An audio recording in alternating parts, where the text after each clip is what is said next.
All right, folks, up traders, investors. In this video, I'm going to talk about my experience with algorithm trading, something that I know most of you haven't actually done yourselves. So I'm going to enlighten you a little bit on the process, what goes into it, technical skills required, team building, system thinking, what happened when I implemented it, what it's like managing, and ways to make your system more effective, and so on. So yeah, welcome in, much love, Trav here. I hope that you're doing good.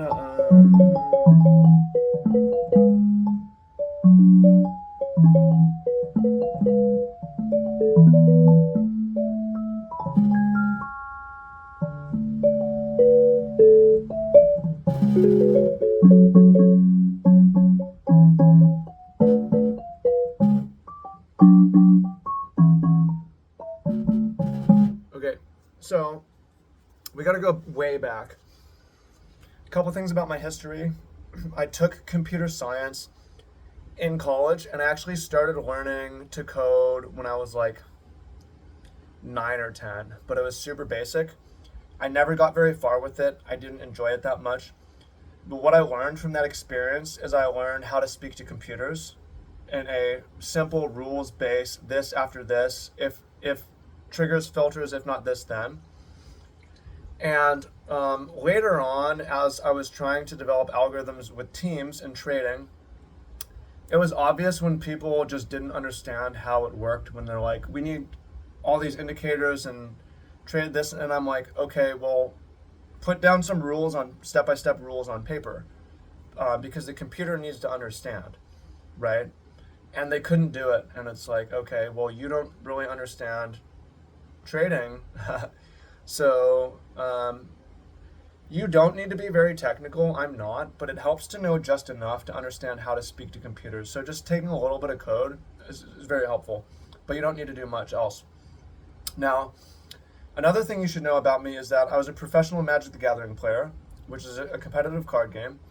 If you look at my ELO rating, you'll find me in the top 200. I'm like 150 out of hundreds of thousands of players, and hundreds of thousands of tournament players. And I haven't played in a tournament in 7 years, I think. But I'm still up there, right? Even though new people are coming in and inflating their ELO ratings. So there's two games in Magic. The first game is, like chess is just basically one game, as you play the board. In Magic, you study the system, the metagame, all the legal sets, all the legal cards, and you predict what other people are going to do for a tournament, and then you develop your strategy. You choose your cards based on what you think are going to beat the other people's strategies, and then you play the game on the board, right? So step one is the system. You develop the system. Step two is executing. And I was a pretty good player, but I was always better at developing the system, building the strategy, creating the deck. That was what I was known for, right? So coming to trading, it's been no difference. Honestly, I've been terrible at trading. I have not been a good trader. My investor friend Brian's like, who invests in me, is like, yo, you're a good trader. I'm like, bro, I have not been a good trader. You know what though? I'm good at developing trading systems, right? I've been good at developing trading systems. And that's how the algos came to be. So I came into trading like, oh, I'm going to develop trading systems. So some of you have been following me for longer, some not as long, but I'm on Twitter. I was in some private groups, and I was always sharing new trading systems.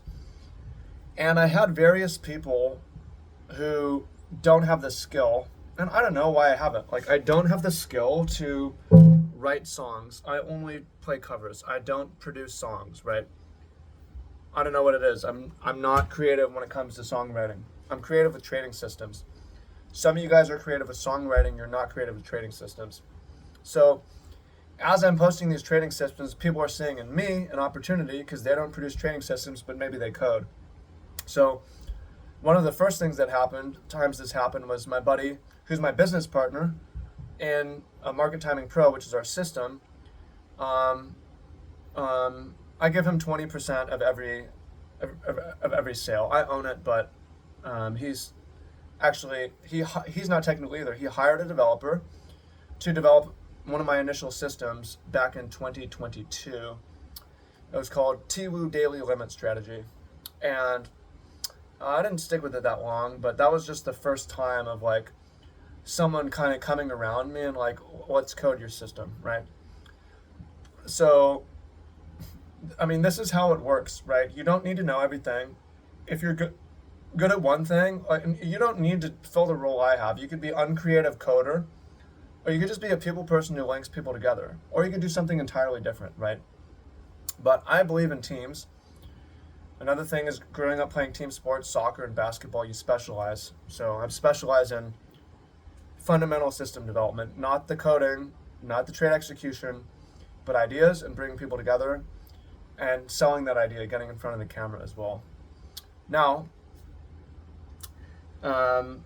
so as time passes, there's opportunities that are coming where people are like, I want to produce algos. And I had a number of business meetings, like me, and we sit down with a couple coders, and like nothing ever happened. There was one where they coded my first system and they gave a back test.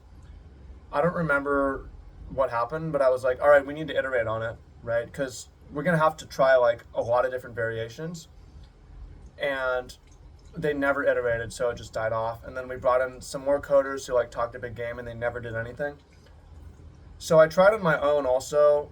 There's a little platform called capitalize.ai where you get free access if you have tradeforex.com.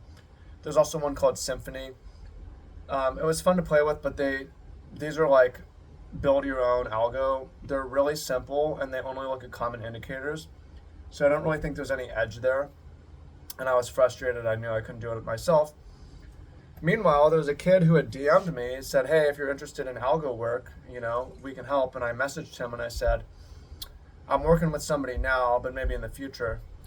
And then like everything burned out. I came back to algos, the idea, and like 6 months later, finally reached out to this guy. And this was the start of 2023. His name's Alex Heyer on Twitter. I think it's the real Alexander or something. And as a young kid, he's like, I don't know, fresh out of high school or college. I don't know.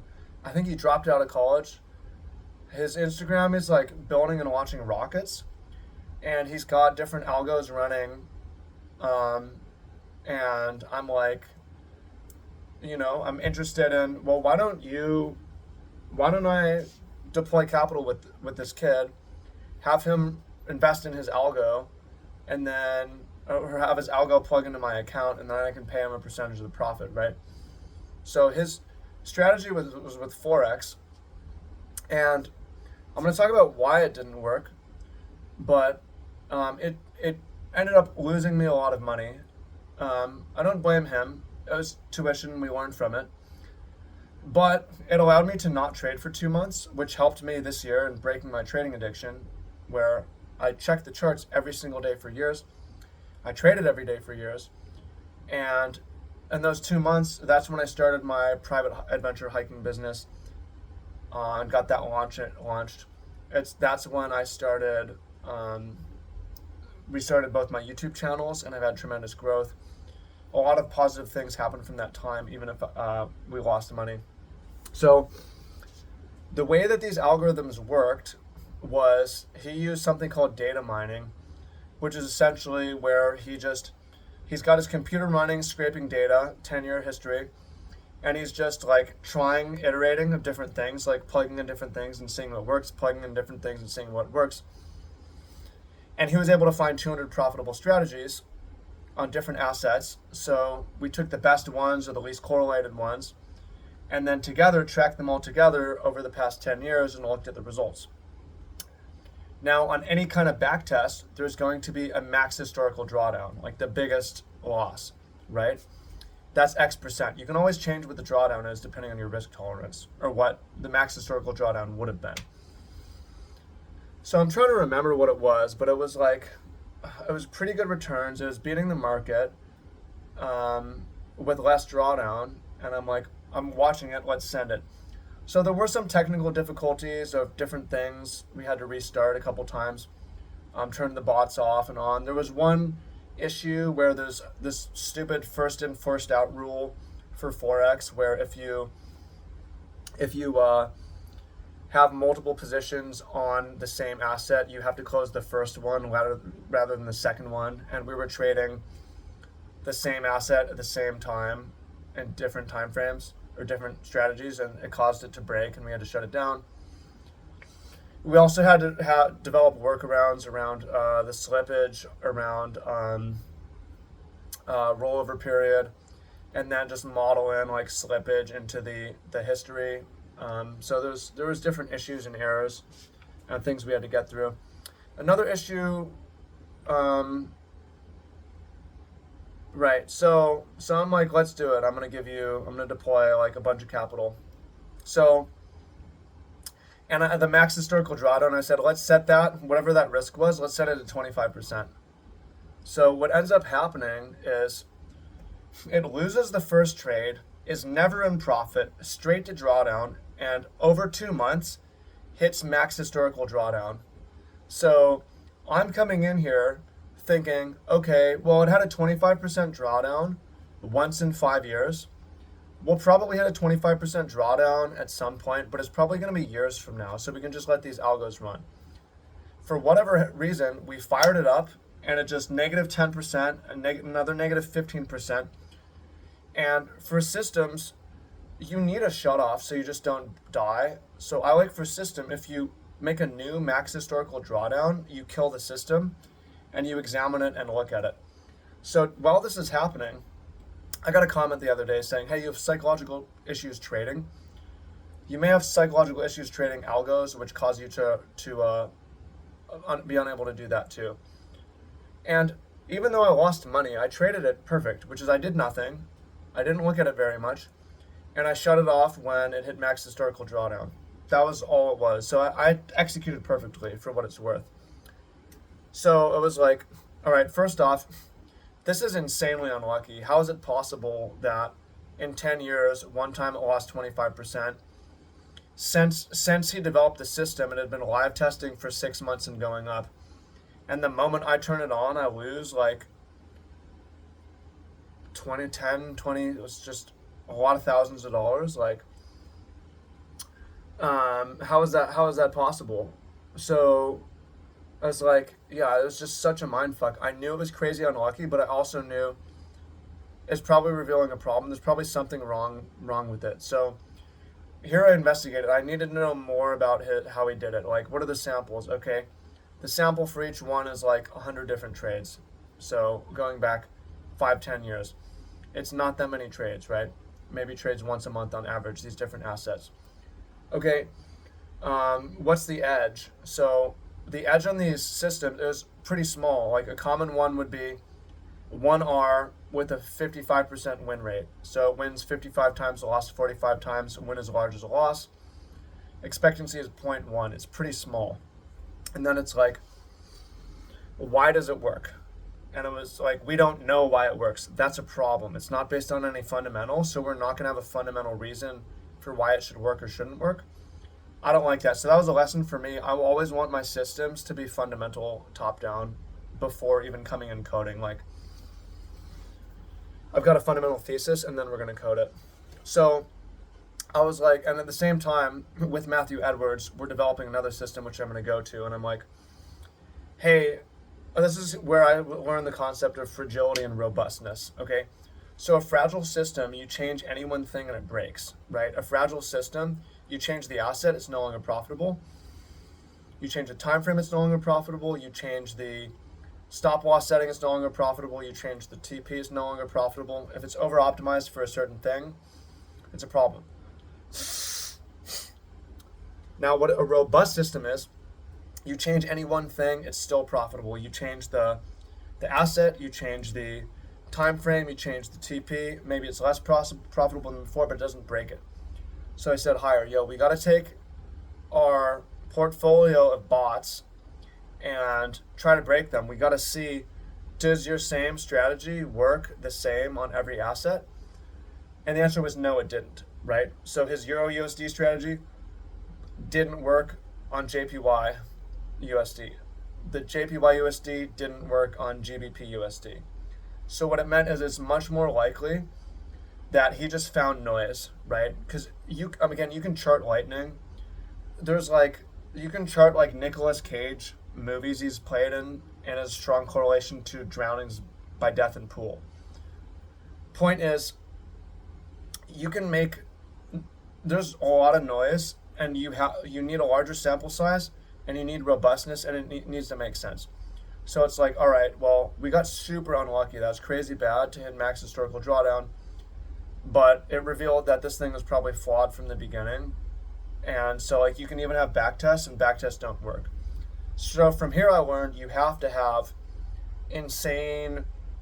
you have to be super robust and also come from a fundamental idea.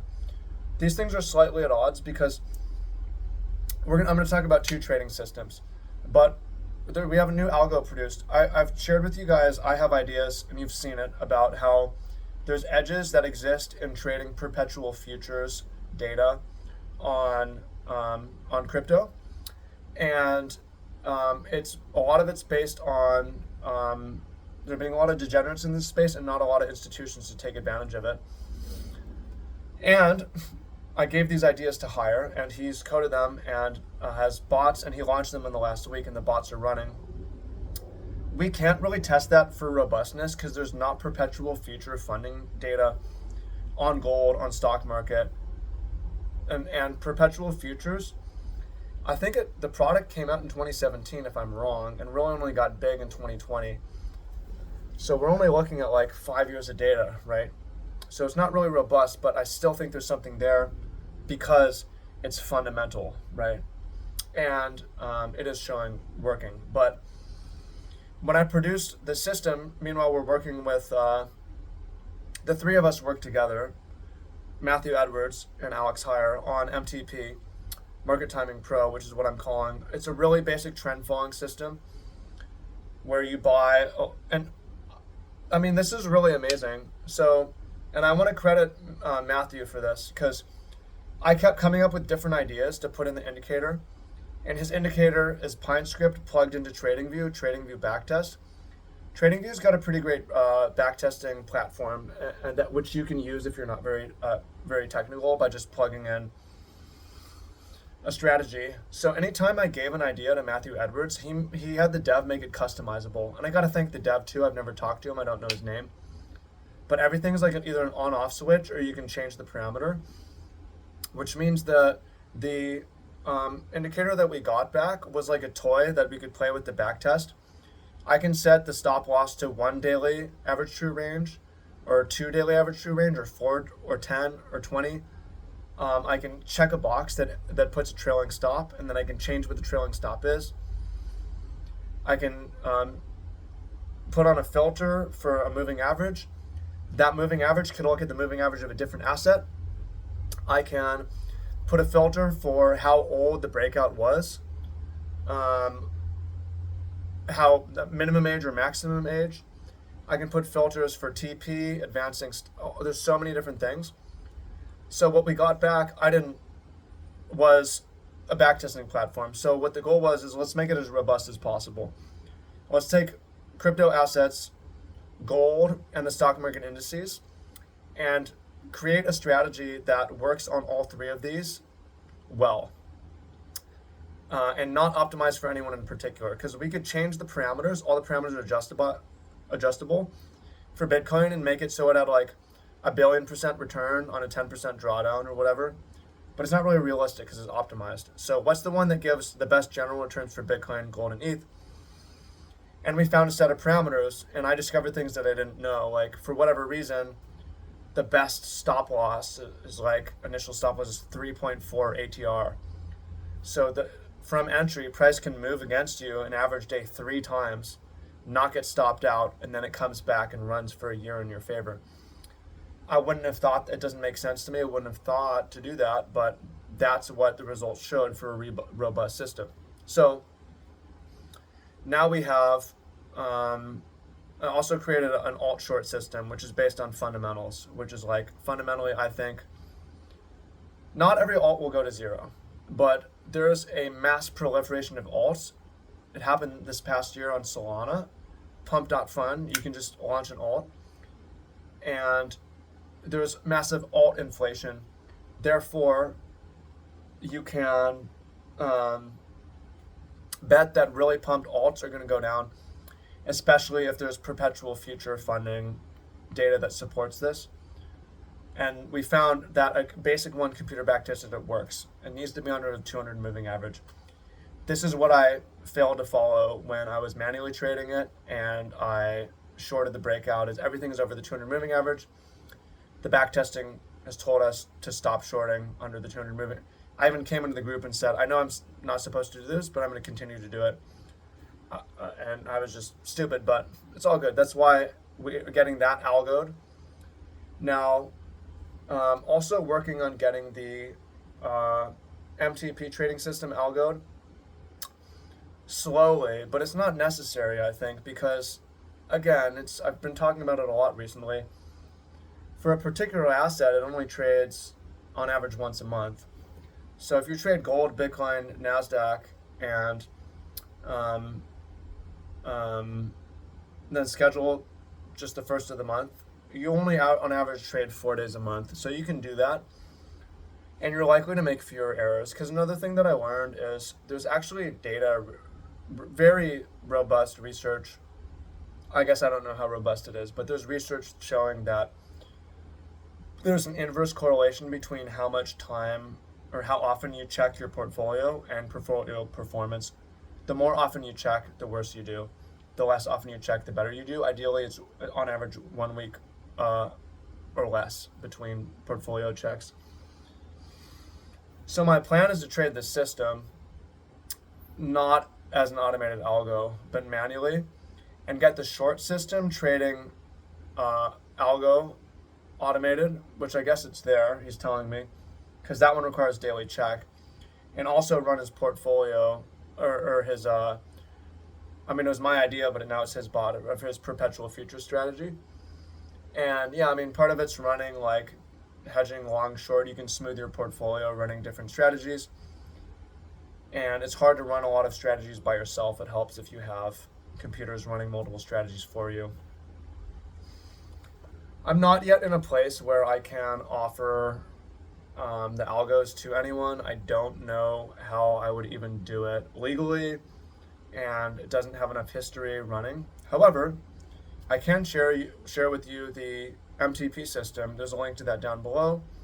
That's how I intend trading for the foreseeable future. And if you want to trade it with me, it's available. It's for sale, not free. And it's a super great system. Again, it came out in June. I didn't trade it initially because I thought I could outperform it. And I realized that I can't, and also I don't want to. It's not worth the time. Like, it's such a little time.